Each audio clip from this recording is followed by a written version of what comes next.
TCE Convida. E hoje a gente vai falar sobre um assunto super interessante, sobre religião. E quem está aqui para falar sobre isso com a gente é um pesquisador, um professor universitário doutor, né? Que fez esse trabalho lindo do seu pós-doutorado lá em Portugal. Que trouxe para mostrar a gente hoje o dicionário de religiões global do Brasil. Quem vai falar sobre isso com a gente hoje é o doutor Jonatas Menezes, um sergipano querido, né, conhecedor desse assunto com profundidade, que foi professor universitário, aposentado da Universidade Federal de Sergipe, né, e é um pesquisador eterno, né, professor? A gente nunca deixa de estudar, né, para quem tem paixão pela cultura, pela literatura como o senhor. Teve o seu lançamento do seu livro agora em maio, no último dia 15, que foi dentro das comemorações dos 55 anos da montagem da Federal, não é isso? E o senhor reuniu nesse dicionário 109 verbetes, conceitos sobre todos os grupos religiosos do Brasil e muito mais. Esse livro é resultado de um pós-doutorado na Universidade Aberta de Lisboa, onde o professor Dr. Jonas escreveu, conversou com 103 pesquisadores de diversas religiões do Brasil. Estou certa? Corretíssimo. Não é isso? E a gente vai falar hoje sobre isso. E eu queria saber já de cara, doutor, primeiro eu queria te agradecer a sua presença aqui no nosso programa. Para mim é uma honra, um prazer tê-lo aqui para falar sobre um assunto tão relevante.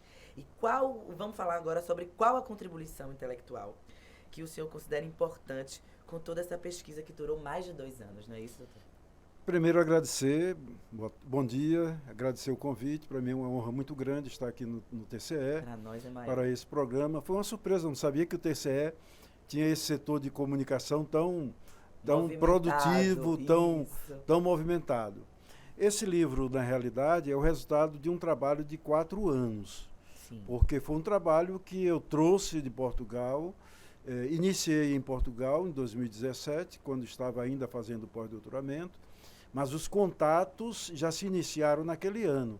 Para você juntar 103 pesquisadores do Brasil inteiro, alguns de Portugal, foi um trabalho de longa duração, de longa maturação e de um cuidado muito grande, porque nem sempre nós fomos bem recebidos por aqueles que nós convidamos. Mas o resultado, eu considero que o resultado é extremamente importante, porque a gente apresenta 109 verbetes sobre todas as religiões. O que você imaginar tem aqui.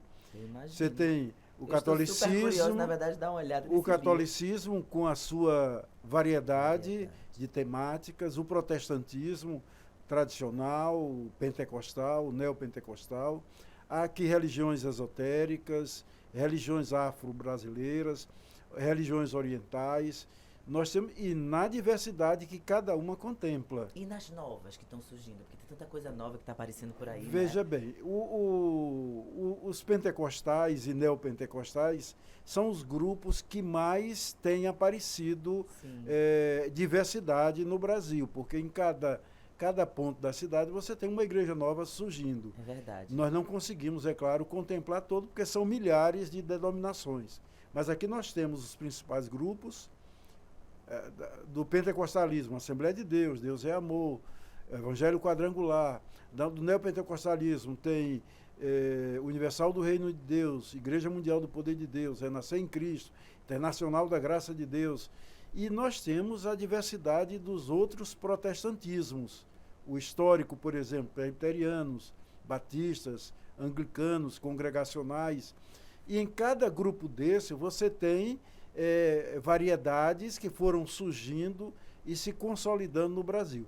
Daí termos chegado a 109 verbetes, que foi uma tarefa difícil, complexa, mas que se mostrou extremamente salutar para mim, pessoalmente, mas também para a academia, que possibilitou esse conjunto de conceitos sobre religiões no Brasil. Aqui você tem o que você quiser encontrar aqui, buscar, você vai encontrar. Você tem religiões anabatistas, catolicismo, aí dentro do catolicismo você tem o rústico, comunidade eclesial de base, igreja católica apostólica romana, quer dizer, a própria, a brasileira, igreja ortodoxa antioquina, você tem todas aqui, igrejas anglicanas, igrejas congregacionais, batistas, tem até um verbete sobre desigrejados.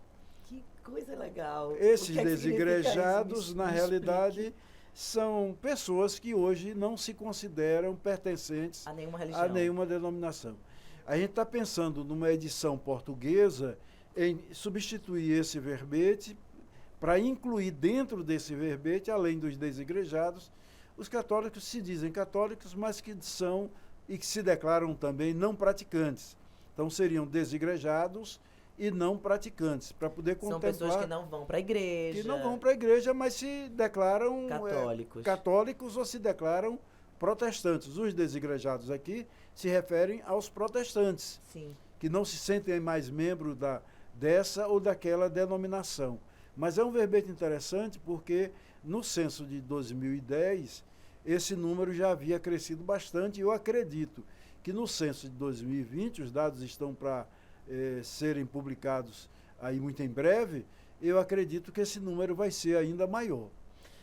As religiões pentecostais, Assembleia de Deus, todas as Assembleias de Deus, Ministério Madureira, Ministério Missão, Vitória em Cristo, a Internacional da Graça de Deus, Congregação Cristã, Testemunha de Jeová, igrejas presbiterianas, e aqui religiões afro-brasileiras. Se a gente acha que o candomblé é somente uma matriz só e a gente fica nisso.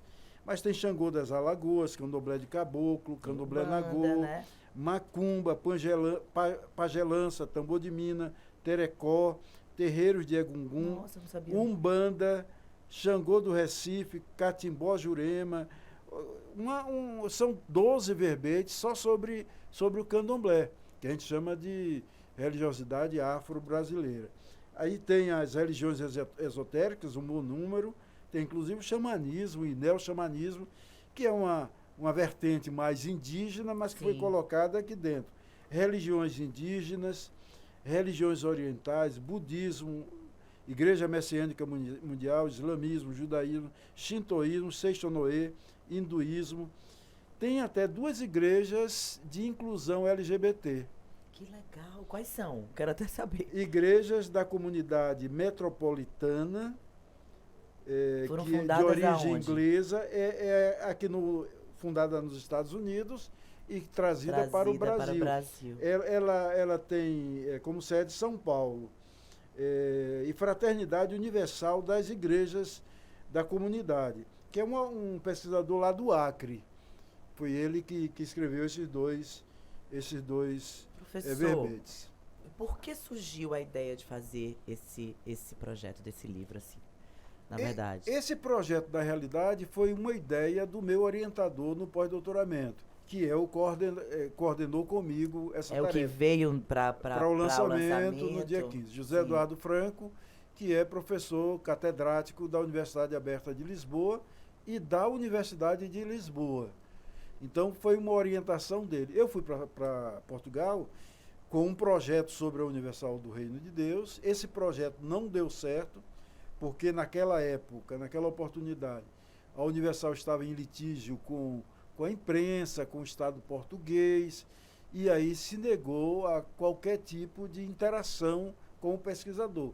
Eu, então, não pude fazer o trabalho que havia me proposto. Que você gostaria de ter feito. E aí, numa viagem à Espanha, nós fomos para um congresso em Cádiz. Na volta, quando passamos por Sevilha, o professor José Eduardo, sentado num restaurante, enquanto esperávamos o nosso pedido, ele então esboçou essa proposta que eu considerei uma coisa meio maluca. Impossível. É impossível tal a grandiosidade do projeto.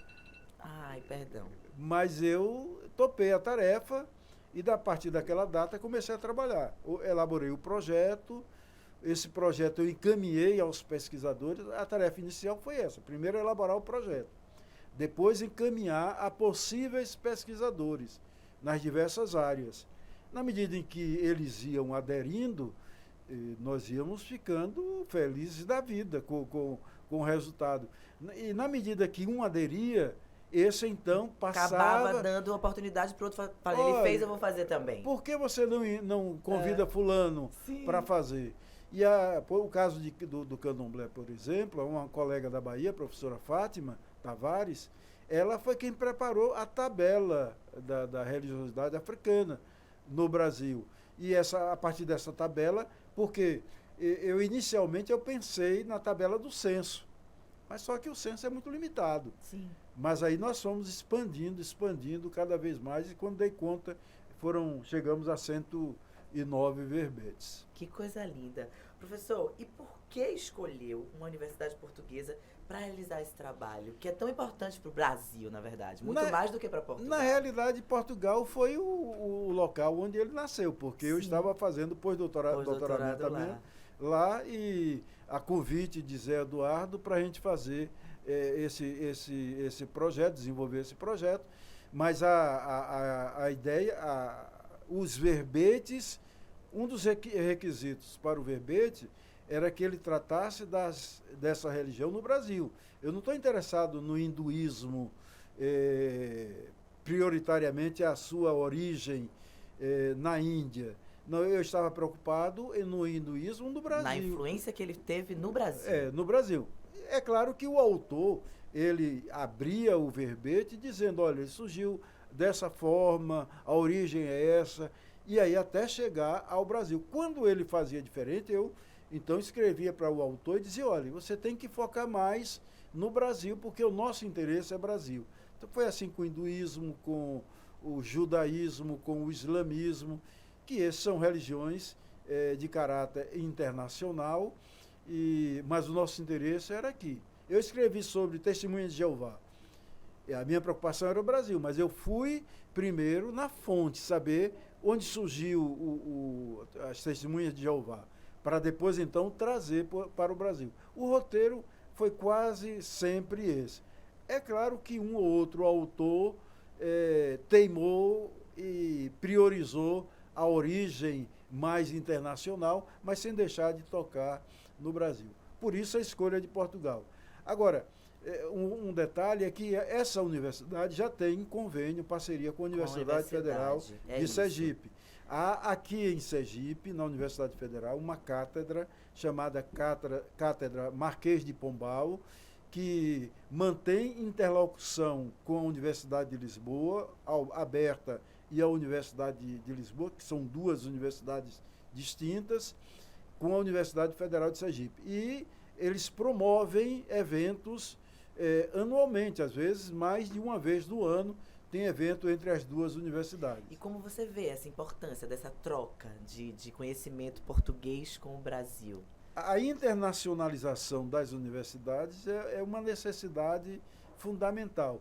A Universidade Federal de Sergipe, quando nós conversamos com o professor Walter Juviniano, que é o reitor da Universidade Federal de Sergipe, e mesmo antes, porque esse projeto é antigo, quando eu era pró-reitor de graduação, esse projeto se iniciou ali e levamos o professor José Eduardo para conversar com o reitor, anteriormente Ângelo, depois o Walter, e ambos se mostraram interessados nessa internacionalização, que é uma coisa boa para a universidade, para professores, para estudantes, para a produção de pesquisa.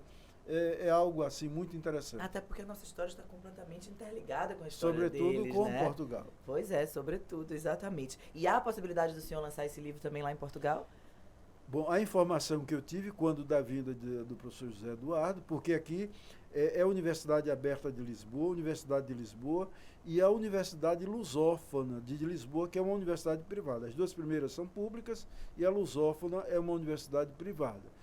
A Lusófona vai patrocinar uma edição portuguesa. Que maravilha! A informação que eu tenho é que essa edição deverá ficar pronta para até o mês de setembro. Que coisa boa. E aí teremos lá em Portugal. Provavelmente vai ter um lançamento, avise pra gente. Esse lançamento, espero que me convidem. Né? Eu espero. Eu também para espero. O lançamento.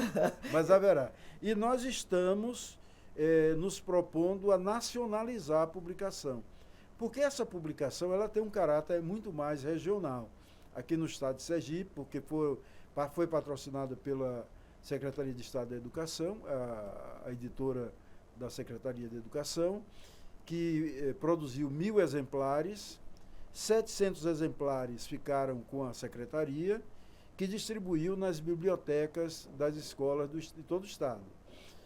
Então é uma coisa mais limitada. Eu fiquei com 300 exemplares, que no lançamento nós distribuímos. Já quase que ele foi não todo é, embora. não é comercializável, ele é doado mesmo. Ele doado. não, por exemplo, se eu quiser comprar um livro desse, eu não posso. Não pode. E aí tem uma doação que a gente faz. Que notícia horrível, doutor. É boa porque você pode adquirir sem ônus. Sim, mas tem gente que vai querer e não tem acesso. Não tem como. Então a gente vai tentar nacionalizar. Sim. Pelo contrato com a editora da SEDUC, nós temos todo o direito de publicar, fazer outras publicações. Eu espero que seja breve. E a gente já enviou para algumas editoras em São Paulo. Estamos aguardando o resultado para a gente poder publicar uma edição nacional, que eu acho que será fundamental. Eu acho, com uma pesquisa maravilhosa dessa, vamos lá. E dentro das reflexões de toda a sua pesquisa aí, o livro, qual relação que tem entre a religião e a globalização? Qual é essa relação através de sua pesquisa? Essa foi uma temática trazida por José Eduardo. Sim. A religião é parte desse processo de globalização. A religião. Por exemplo, o Brasil colonizado, os portugueses vieram e nada mais globalizante do que o processo de colonização. Talvez Portugal tenha sido um grande pioneiro desse processo, um conceito que só vai ser trabalhado no século XX, a globalização.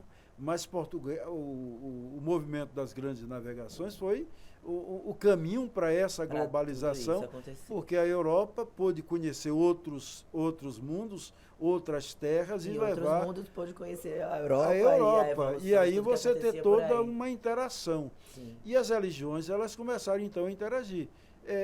O catolicismo trazido pelos portugueses, a religião africana trazida pelos negros que vieram como escravos, as religiões indígenas que aqui já estavam, e aí todo o procedimento de interação entre essas religiões.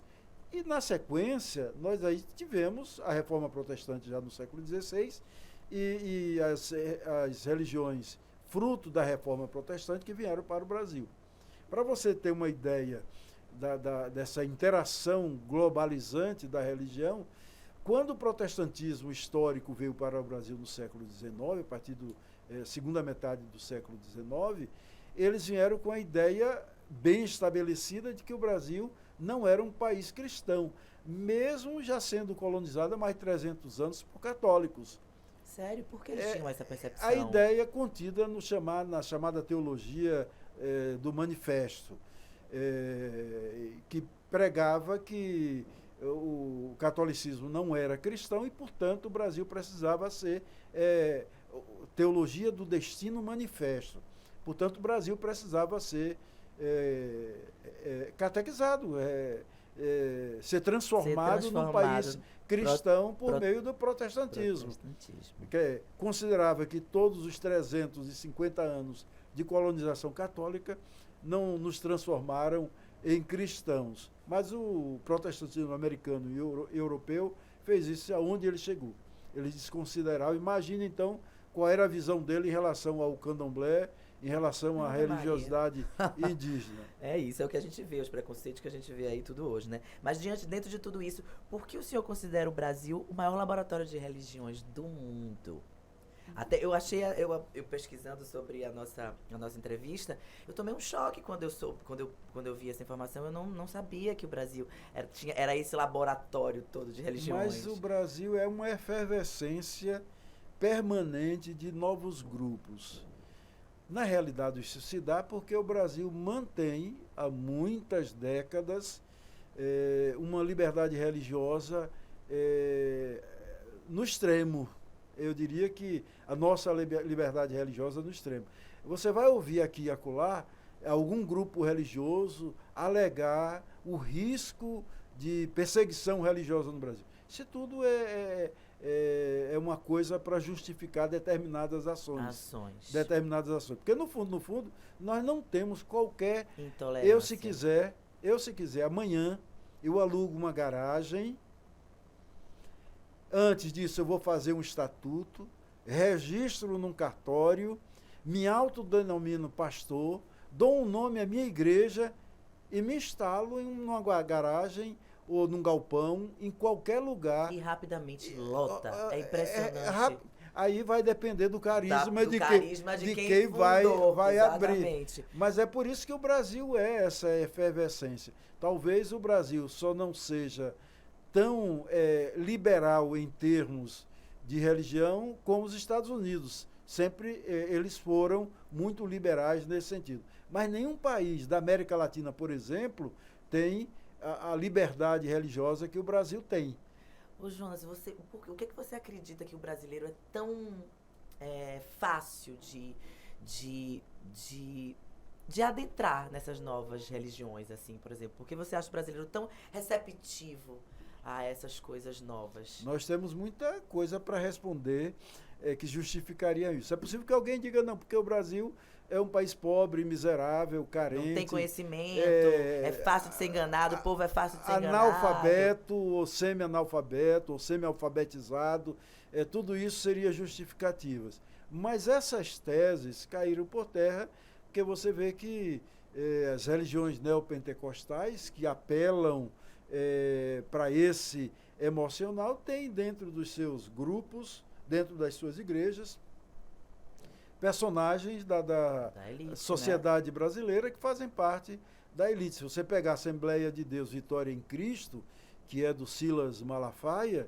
sim, que é uma igreja que tem crescido bastante no Brasil, uma igreja da Assembleia de Deus, quer dizer, é um ramo da Assembleia de Deus, ele tem dentro gente que dá uma contribuição de R$300 mil. É muito louco isso, né? Passa um cheque e aqui para nominal a Silas Malafaia. Meu Deus. É gente que contribui com muito para essas igrejas, porque senão eles não teriam condições. Quem recebe contribuição de pobre, essas igrejas continuam pobres, porque as nossas igrejas da periferia, uma grande maioria no Brasil, são igrejas com menos de 100 membros. Isso mesmo. Igrejas com menos de 100 membros... É considerado uma igreja pobre. É uma igreja pobre, é uma igreja pequena.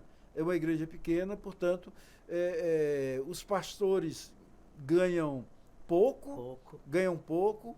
Não tem repercussão nacional.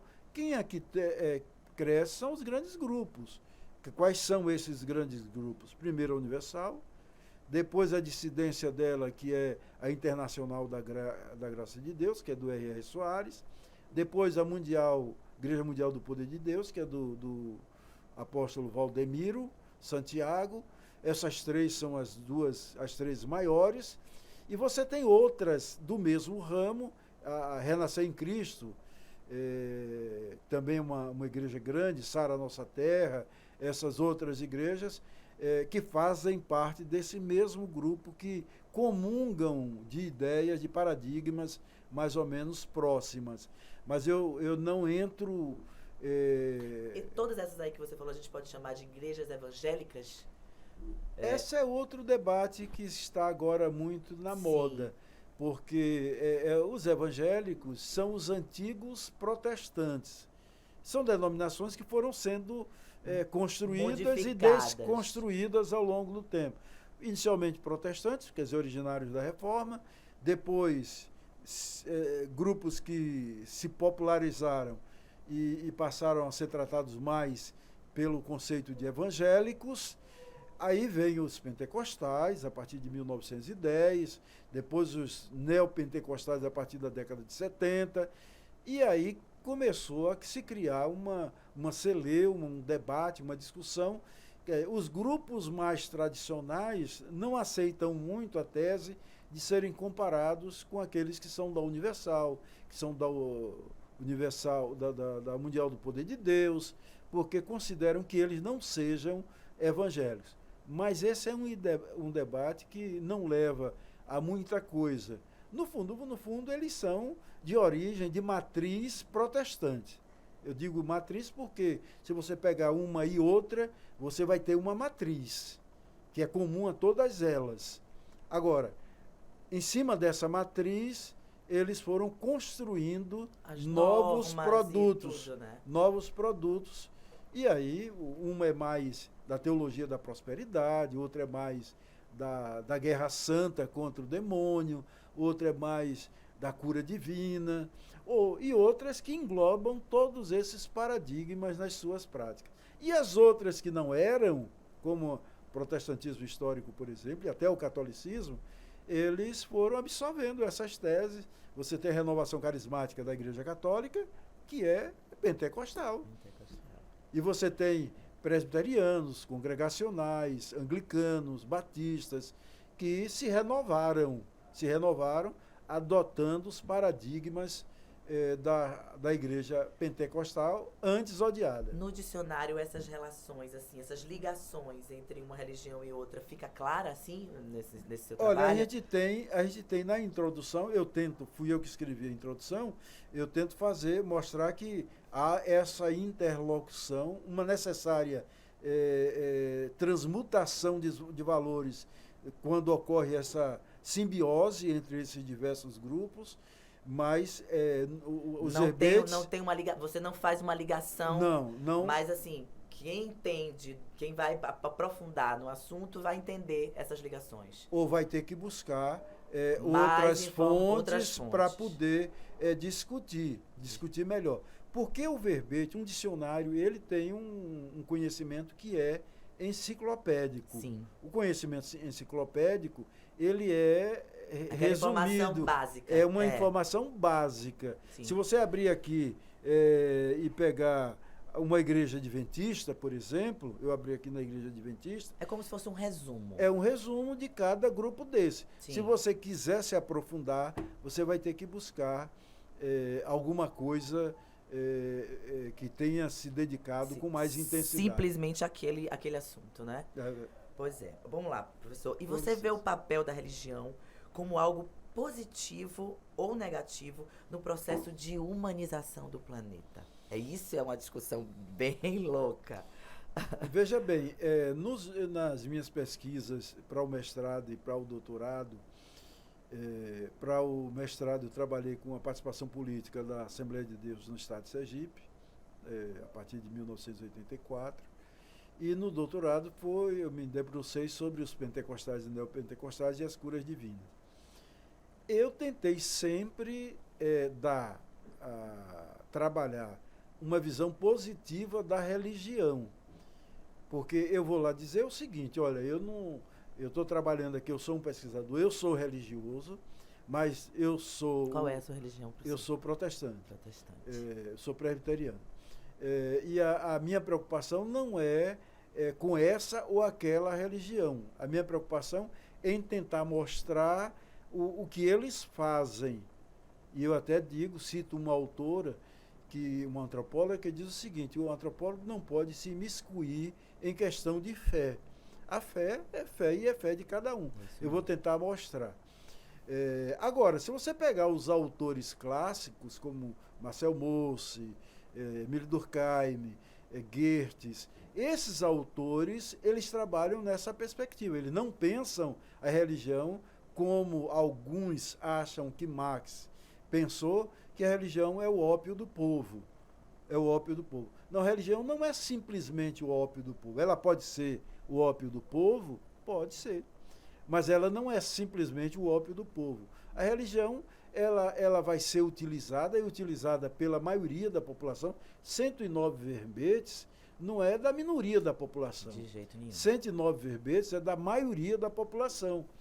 Quer dizer, as pessoas, de alguma maneira, estão vinculadas a alguma religiosidade e se vinculam a essa religiosidade porque eles consideram que elas são boas para si. Sim. São importantes para si. Agora, se você quiser olhar, por exemplo, nos últimos 5 anos dessa polarização política no Brasil, onde a religião foi instrumentalizada, muito, né? Foi instrumentalizada para viabilizar determinadas visões políticas. Sim. Aí você vai dizer, bom, isso aqui é bem negativo. É bem negativo. É bem negativo. Que, quando ela é utilizada com esse fim, mas eu digo na minha tese de doutorado, por exemplo, que você não pode pensar a religião, o anglicanismo na África do Sul durante o apartheid como alguma coisa negativa. De jeito nenhum. A religião na África do Sul durante o apartheid foi fundamental para a luta dos negros para a sua independência, né, deu esperança. No Brasil, o catolicismo, com as chamadas comunidades eclesiais de base, ou os grupos que trabalhavam em presídios, com a questão da terra, com a questão da habitação popular, a Igreja Católica se envolveu em tudo isso e fez um trabalho maravilhoso. Alguns acham que isso foi ruim. Foi ruim. Eu acho, na verdade, que a vocação do brasileiro em ser tão solidário como vem daí, né? Claro. Vem desse exemplo que eles difundiram através da religião, né? Eu prefiro não entrar no mérito se é positiva ou se é negativa. Até porque tem coisas positivas e tem coisas negativas. Vai depender do olhar. Se você pegar uma frase separada, isolada, na obra de Marx, porque ele não estudou religião, onde ele diz que a religião é o ópio do povo, por que ele está dizendo isso? Ele está dizendo porque, num determinado momento, ele entendeu que a religião servia ideologicamente para atender aos interesses da burguesia. Mas ali foi um contexto que ele estava trabalhando, ele não olhou de outra maneira. Max Weber, ele foi contemporâneo, ele já pensou diferente quando escreveu a Ética Protestante e o Espírito do Capitalismo. Ele se debruçou sobre os Estados Unidos, os países protestantes na Europa, e ele vai dizer, olha, há um espírito, e esse espírito protestante é quem vai ajudar na consolidação e fortalecimento do capitalismo. Ele não diz que o protestantismo criou o capitalismo, mas ele diz, é o espírito protestante que diz, olha, quanto mais se produz, mais a gente prova que está próximo de Deus. É uma demonstração de que nós estamos próximos de Deus, que levava o americano no século XVII, no século XVIII, a produzir como produzia. Na verdade, professor, tudo na vida é a forma que a gente vê, né? Qualquer coisa, até uma frase que a gente escreve no WhatsApp para uma pessoa conversando, às vezes você quis dizer uma coisa e ela interpretou outra completamente diferente. É mais ou menos isso que acontece com a religião, né? Exatamente. É bem isso. Vamos lá. E de que forma essa sua pesquisa pode, professor, contribuir para o debate sobre religião, né? Essas informações todas aí, juntinhas, de que forma a pessoa com esse material pode facilitar o debate sobre religião? Veja bem, eu acho fundamental essa obra. Eu não tinha a pretensão tal de que ela fosse tão fundamental quando nós iniciamos o projeto, mas depois de pronta eu acho que ela tem esse caráter de proporcionar aos leitores um conhecimento da diversidade religiosa brasileira. Quer dizer, num mundo que normalmente é polarizado, dicotomizado entre um e outro, o livro vai dizer que não é somente entre um e outro, é entre um e muitos. E muitos. Quer dizer, é uma diversidade gigantesca que há no Brasil. É uma diversidade, inclusive, que demonstra que a gente tem que ter tolerância. Tolerância. O conhecimento, eu achei ótimo o projeto com a Secretaria de Educação, porque viabilizou a levar essa obra às escolas públicas para que o professor de ensino religioso possa ter uma obra na mão e ele vai se debruçar. Olha, pessoal, tem aqui uma obra que tem 109 verbetes, que fala sobre pega o glossário e mostra ao aluno. O que é que você quer ver hoje? Vamos estudar até o quê? Para ele poder ter opinião e fazer assim, isso eu me identifico muito mais com essa religião do que com essa daqui que eu convivo. E ele vai conhecer que há uma diversidade. Se eu fosse professor do ensino religioso, e fui durante pouco tempo, mas fui numa escola pública estadual, eu ia me debruçar sobre o glossário. Eu ia pegar o glossário, não era o livro para o aluno, era o glossário. Está aqui. O que é que você quer estudar? Eu quero estudar sobre o candomblé, eu quero estudar sobre o espiritismo, eu quero estudar sobre as religiões orientais. E aí ia permitir que o aluno tivesse a visão do todo, e não de uma coisa restrita a uma dicotomia. Como se aquilo fosse o certo e nada mais. Todo o resto fosse errado. Eu acho que é fundamental. Então é sobre isso exatamente essa minha pergunta. Que sem conhecimento, você acha possível combater o preconceito e a intolerância religiosa? De forma alguma. bem O conhecimento é que proporciona essa você expandir a sua visão E ter de senso mundo. crítico, né? E ter o senso crítico para dizer, olha, eu sou um, mas há o outro que é diferente de mim. Há uma coisa básica em antropologia, que todo professor de antropologia ensina, que é a chamada alteridade.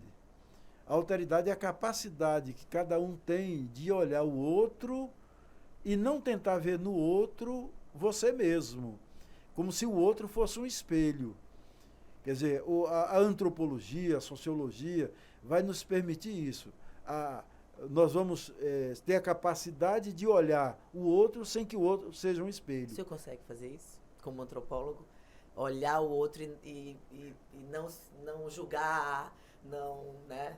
Essas coisas todas humanas, né? Que a gente pratica. É um exercício diário, tem que ser um esforço diário para compreender que o outro é o outro. É o outro. O outro é diferente. O outro pensa, faz, age, ele tem as suas peculiaridades que precisam ser respeitadas. E só o conhecimento que faz o Brasil, a gente entender isso, né? A gente hoje diz que o Brasil hoje é um país que é cada vez mais diverso. Não é que ele seja mais diverso, é porque a diversidade ela tem se apresentada com mais intensidade hoje. Ela tem sido mostrada com mais intensidade hoje. Você está vendo como é muita coisa que a gente tem que discutir aqui, a gente não tem tanto tempo assim.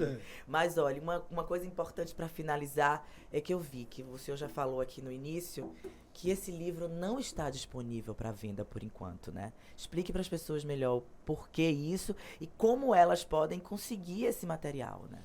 Na realidade é o seguinte, quando eu assinei o contrato com a editora, eu assinei um contrato com critérios, com limites, com restrições. Sim. E uma dessas restrições foi exatamente de não comercializar, porque é um livro resultante de um trabalho, do erário público, isso. do dinheiro público, então eu não posso vender. Sim. Tanto é que lá no lançamento nós distribuímos cerca de 100 exemplares naquele dia, o auditório estava lotado, graças a Deus. Amém. E enviei já para os autores, eu acho que 60 a 70, e distribuí para pessoas que estavam próximas e que se interessaram. Hoje mesmo levei na universidade 2 ou 3 exemplares para o professor Ponciano, que foi quem fez a correção de português. Sim. É um professor antigo da universidade, levei o exemplar dele. Alunos da pós-graduação. Eu confesso que hoje eu tenho poucos, eu tenho em casa eu acho que 80, 90 exemplares, eu tenho 1 ou 2 lançamentos ainda previstos que eu vou aproveitar para levar. Mas a gente ainda pode, para alguém que se interessar, a gente dá um jeito de... E busca quem para poder a gente conseguir? Tem que buscar a mim material? mesmo. Ah, você tem rede social, essas coisas todas? Eu estou no Facebook.